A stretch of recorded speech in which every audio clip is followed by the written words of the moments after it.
Good afternoon, everyone. I'm Laura Keim, Stenton's curator, and welcome to our second installment in a little series we have going, Provenance is Paramount. The idea being that we're collecting Logan and Norris family things here at Stenton, and as they come together, things with these known histories, they help us to tell the story of the families and residents of this house over time and create this visual kind of assemblage that is transportive, that really takes us back to a sense of the past and former lives in this house. And I have to say that 2021, since 2014, when we did the Logania exhibition, bringing together as many Logan things as we could at that time, 2021 has been quite a fruitful time for exhibition and display and collections acquisitions here at Stenton. But we've entitled this particular installment of our program By Loan, By Gift, and By Bequest. So these three vehicles for bringing things here all come into play, and we're going to start here in the office with three objects that have come on long-term loan from Independence National Historical Park. And the first actually is this armchair, which we also were able to borrow in 2014. And this empty small clock case are both historical relics. They're, in the case of the chair for sure, this is something that was a relic of William Penn's ownership before it was given to James Logan, who built this house by Penn. And certainly the clock is also associated with Logan, and there's some 19th century text describing the scene of the collector, John Fanning Watson, on his deathbed that makes me think, the way it's phrased, it's possible that the clock case could also have belonged to William Penn. But these things have sort of similar, as I say, these early 18th century associations, and they wind up here at Stenton with the third generation, Deborah Norris Logan. And in 1823, this gentleman, John Fanning Watson, who's cashier up at the Bank of Germantown, so kind of the manager of the bank, starts to come and visit Deborah Norris Logan, often on Saturdays for tea. And they have such a good time together. He asking her about old stories, about documents that she's found in the house here at Stenton, and he's a relic collector. One of the things he does is like take little bits of fabric from garments and paste them into his annals, these manuscript books that he's keeping, where he's assembling a history, and that would ultimately become the Annals of Philadelphia, published, one big printed volume in 1830. But he clearly was kind of almost begging Deborah Logan for this armchair for his relic collection. And she talks about this in her diary, saying she had the chair repaired before she gave it to him. If I send it up to his house, his wife will be indignant at receiving such a piece of old trumpery, for she refused to give house room to an antiquated tea table which he had bought at Vendu. Well, I believe to do the thing handsomely, I must get Billy Regger, who must have been one of her go-to workmen, to do repair before I send it. And she talks about it having new arm and bottom. So I think she means she had it recaned, at least the seat, and some repair work to this probably right arm has a sense about it that it's maybe not quite as delicate, and that there's a sort of chunkier columnar support there for that arm. So once it was repaired, she noted, my old chair, furbished and varnished and dignified with a silver plate, was placed for the president the Penn Society to sit in. And this was a men's kind of historical group that predated the founding of the Historical Society of Pennsylvania. And this group met in 1824. So it seems, too, that this was, maybe it's a brass plate that was silvered. Maybe it is silver, and it's still just very dark and difficult to see if it just would actually require a little polish. Because it's on loan to us, we certainly want to keep it in this sort of old condition as it remains. But this is clearly Watson's own text. He loves to use exclamation points, and he says, "Fruitful of recollection, sit and muse, this seat of William Penn and James Logan, a gift to J.F. Watson by Deborah Logan, 1824. And there is an old armchair that does appear on the probate inventory, or a kind of post-death inventory of Stenton after James Logan died. And this may be that chair, and it probably would have been used with a cushion. So as for the relic clock case, this actually we didn't know until fall of 2020 that this even existed. And one of the new curators at Independence Park, who has a close connection to us, was simply just researching in the database there and realized that there's this Logan artifact we didn't know. Watson also took this to his relic collection up at his house in Germantown, but after Deborah Logan died. And so her daughter-in-law, Mariah Dickinson Logan, passed this along to him, and he simply refers to it as an empty clock case. And even up until the early 20th century, it actually still had a door, an upper door with glass, and a door that would have covered the narrow part in the center here. There was this sort of made-up mock-up face for a kind of antiquarian's exhibit that associated with James Logan, but that is not clockworks inside. And this photo was taken in the 19-teens, but appears in the 1955 book by Eckhart on Pennsylvania clocks. And so Watson had this. These things were around him at the time of his death. On his deathbed, he lay surrounded by his historical relics, including a pen chair, very likely the one we just looked at, and this old clock case. And what he did to kind of animate the empty clock, and this is a larger kind of blow up a little bit, so it's a little overscaled, of what survives of his label that got pasted into the glass. So it's clock of James Logan, gift to J.F. Watson, and it's a little essay on how the clock helps to remember people who've long since passed, and he asks us to remember the lesson of the old clock, which is that tempus fugit, time flies. And clearly this clock got to be well known when it was part of the Independence Hall collection. His daughter, Lavinia Whitman, gave this to Independence Hall, and his son actually passed along, John Howell Watson passed this along to the Independence Hall collection.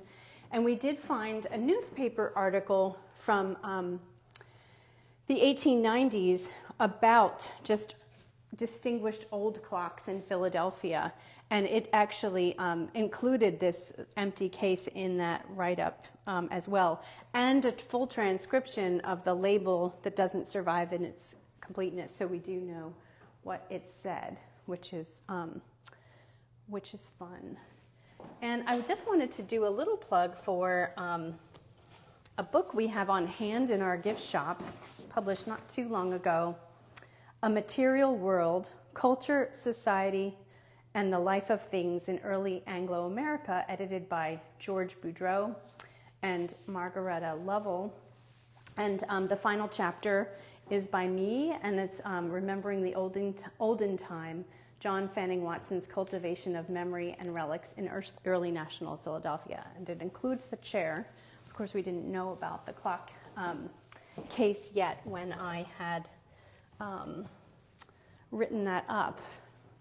And just take a moment here with the final thing that has come on long-term loan from the park, and this was a gift to the park by a Logan descendant, Horace J. Smith, who lived in Germantown, also up on Penn Street. And it has the entwined cipher here of James and Sarah Logan. And it's not as worn as some of the other pewter plates we have both on loan and in our collection. And I don't know how well you can quite make out the Richard King maker from London.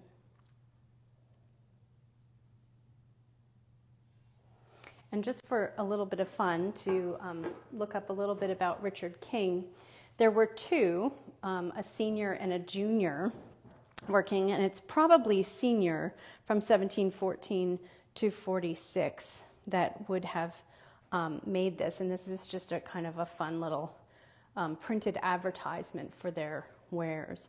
Richard King, pewterer, makes the best white hard metal dishes and plates and all other sorts of pewter wares. Lives at the Ostrich. So it's just also really kind of fun, this particular, this is a more or less pre-1750 setup for the kind of oval table, not unlike this small version of a gate leg table that we have here that would be set up and set for dining in that kind of symmetrical fashion. So we're going to go actually across the hall and we're going to see a clock that actually has its works. And it's our intent to have this clock running, although right at the moment it is not. And it's possible that it could have gone a little bit out of level despite our having gotten it set. It was really running well for a couple of weeks, and at the moment it's not keeping its pendulum swinging. But this is by John Wood in Philadelphia, and you can see the inscription up above the dial there. And this is a bequest from Peter Edward Logan Luxmore. I will show you a photo of him in just a little bit. But this was probably made about 1750 for William Logan. And that was always Peter's own understanding as it came down to him, that this was William Logan's tall clock. And its outfitting is kind of at that moment where slightly more Chippendale period things are coming into fashion.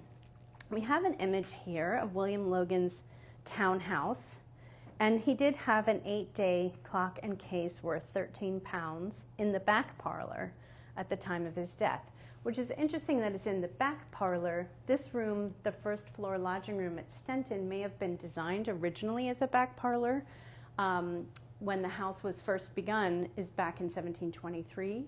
James Logan fell on the ice in 1728, becoming a cripple by the time he moved here in 1730. And we believe this is more of a makeshift bed chamber rather than planned as a bed chamber. But there was an 8-day clock on the James Logan inventory for this room as well.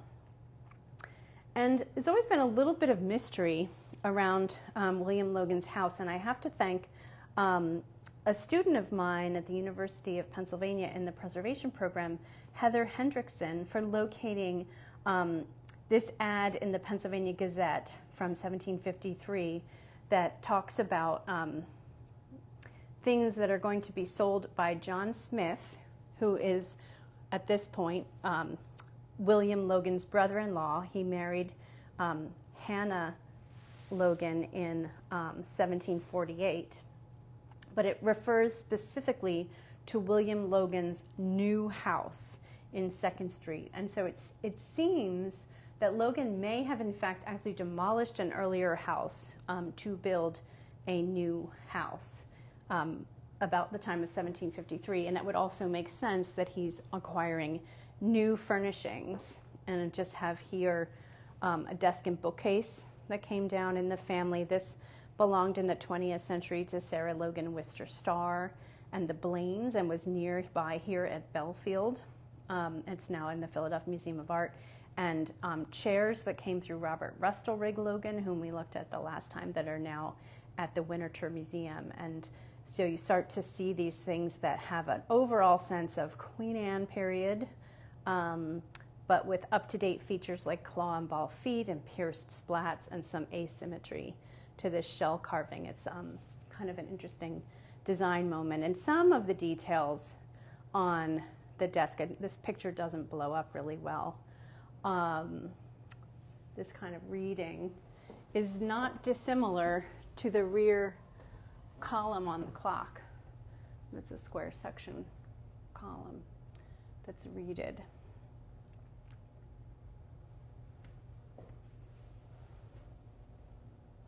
So as I mentioned, it's our intent to have this clock running, and I did want to just show you a little bit inside. It has its original pendulum and weights, and interestingly, it would seem that the one weight, the one that actually manages the chiming, may have fallen at some point and cracked, and so it's kind of hooked together. So we have the two weights, and they're wound quite tightly at the moment, and we just haven't been able to get the pendulum to stay swinging. But you can see too at the top. So we do have the key that fits quite nicely. I can give you a sense for just the sound of the winding. And perhaps I can get it to tick just a little.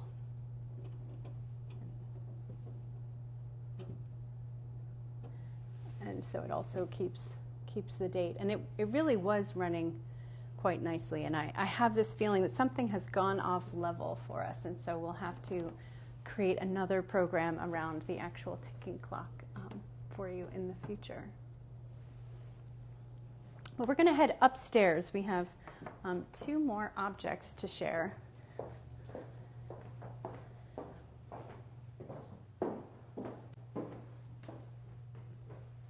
So one of them is actually a portrait, and it's our hope to do some more portrait research.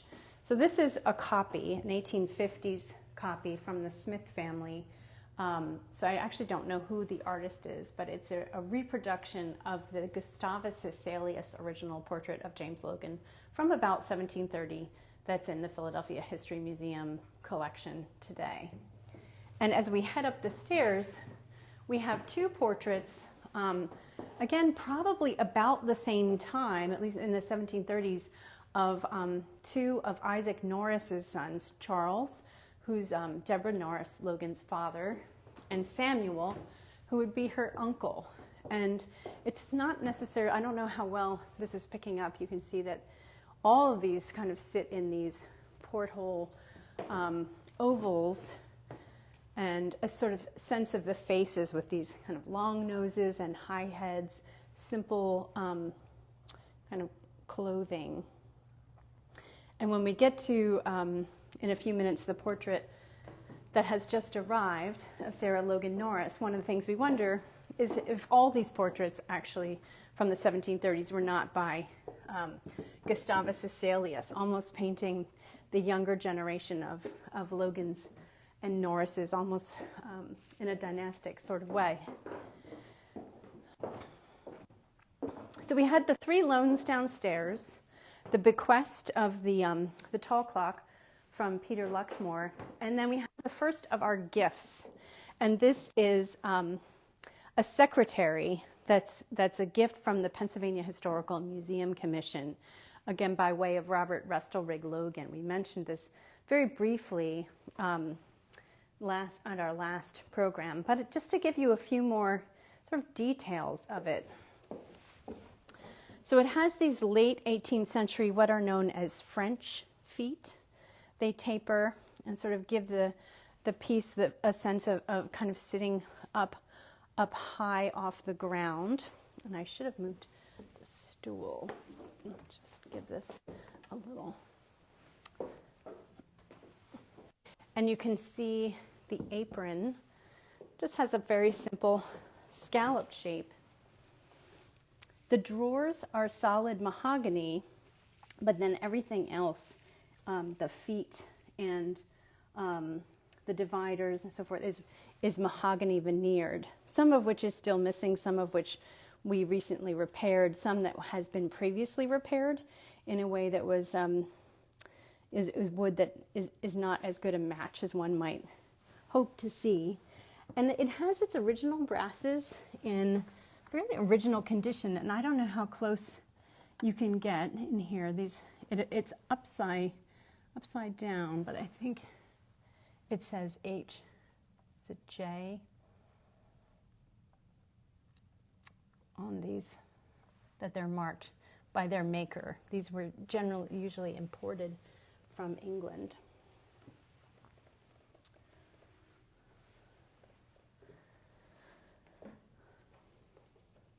And up here on the desk, which we have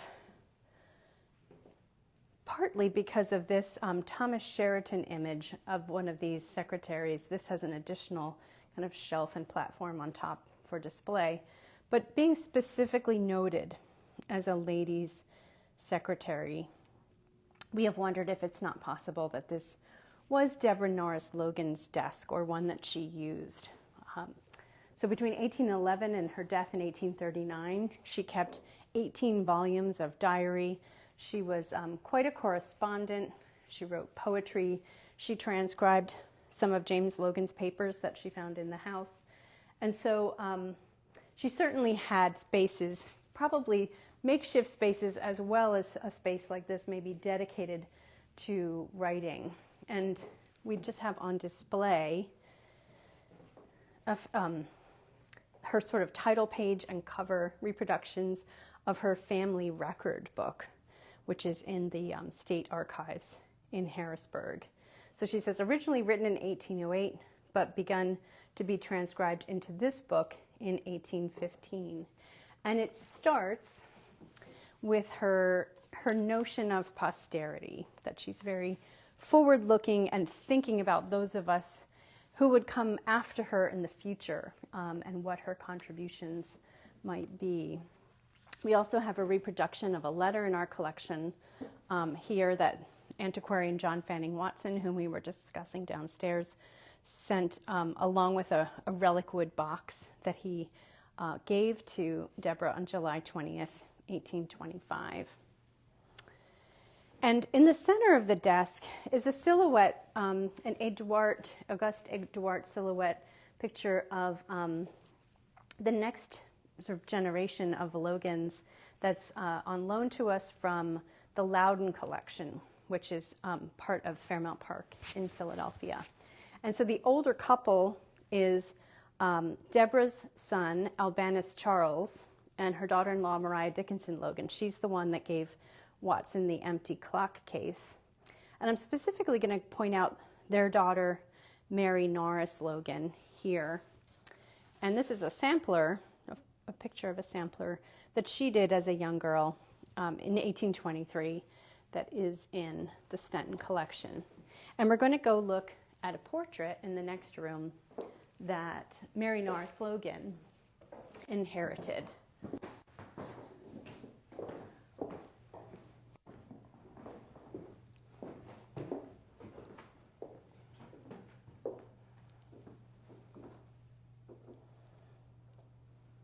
So this portrait has been known to the colonial dames for quite some time that it existed, and we had a small photograph of it for the last 2 decades. That's always been on display, and there's some notes in that are some documentary evidence that there was probably a companion portrait of her sister Hannah, which Hannah did not want to inherit after their parents' death, because she thought that portraiture was a vain art.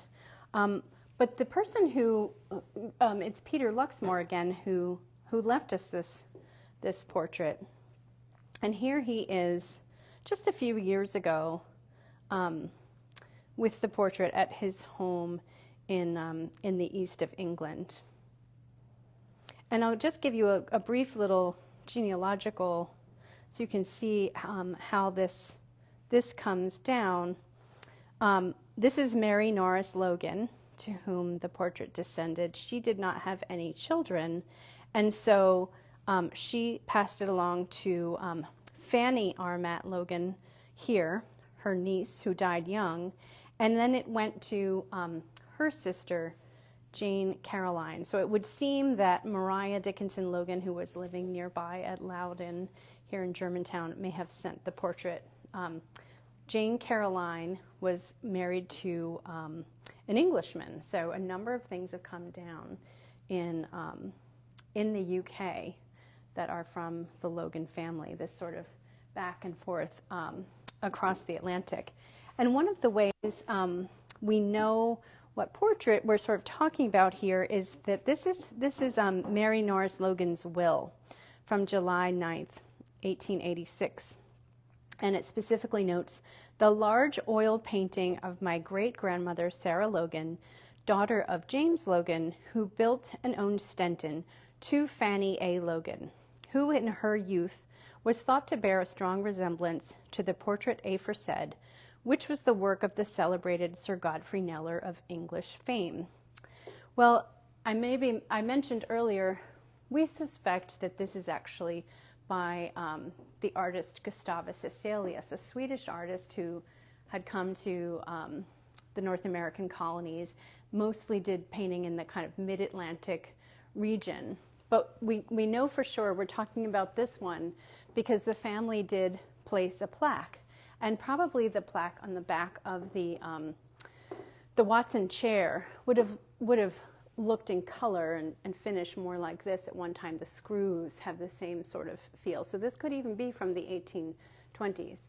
But it reads, "Sarah Logan, daughter of James Logan, wife of Isaac Norris the speaker, born at Stenton," which isn't true because Stenton didn't exist yet when she was born, but born at Stenton, October 9th, 1715, married June 6th, 1739, died at Fair Hill, the Norris estate, October 13th, 1744. And then it says Sir Godfrey Kneller, Pinkst. So the family had this tradition that Kneller painted it. He was an English portrait painter, and yet we call that into question, and we also know there's another fact that is mistaken on that label. But we would always keep this label as part of the family history of this object. And another interesting thing about it, so Peter Luxmore shared with me, and you may be able to make out some restoration here on her kind of décolletage, and there's some heavy painting here, that during World War II, the family stored things they considered to be of value. And so this portrait was one of them. And it sounds like it didn't get stored in a crate. Rather, so they were worried about the bombing. It did get damaged in the process of being stored. And so Peter did have it repaired. And this hung in his little dining area in his home, where it was clearly treasured and enjoyed. So I also just wanted to point out that we do, I shouldn't say we have it, but it's on exhibit at the Philadelphia Museum of Art, and also is part of the Loudon collection, is Sarah's band sampler that would have been created under the instruction of Elizabeth Marsh at her school in Philadelphia. So this was done when Sarah was quite a young girl. And just another little bit about her and her relationship with her husband. So she died quite young, after the birth of their second daughter. And both daughters would survive to adulthood. Stenton owns the marriage certificate for this couple from 1739, and after she died, her husband Isaac Norris noted, "My beloved wife, Sarah Norris, died at Fair Hill, October 13th, 1744, about 2:00 p.m. We lived together 5 years, 4 months, 7 days, mutually happy in each other." And so on that note of people living together, mutually happy in each other, I'm going to end our visit of these objects at Stenton by loan, by gift, and by bequest. But I want to make sure to note, for those of you who have the time, we have another program today at 5:30 on Zoom, and you'll need to actually register for this. My colleague, who is also the camera woman in chief here at Stenton, Rachel Korma, will put a link in the chat that will allow you to register to join us at 5:30 this afternoon for this update on the Dinah Memorial Project with our artist, Karen Olivier. So I hope you all can come back for that. And thank you very much for tuning in, for those of you who are tuning in real time. Have a great afternoon.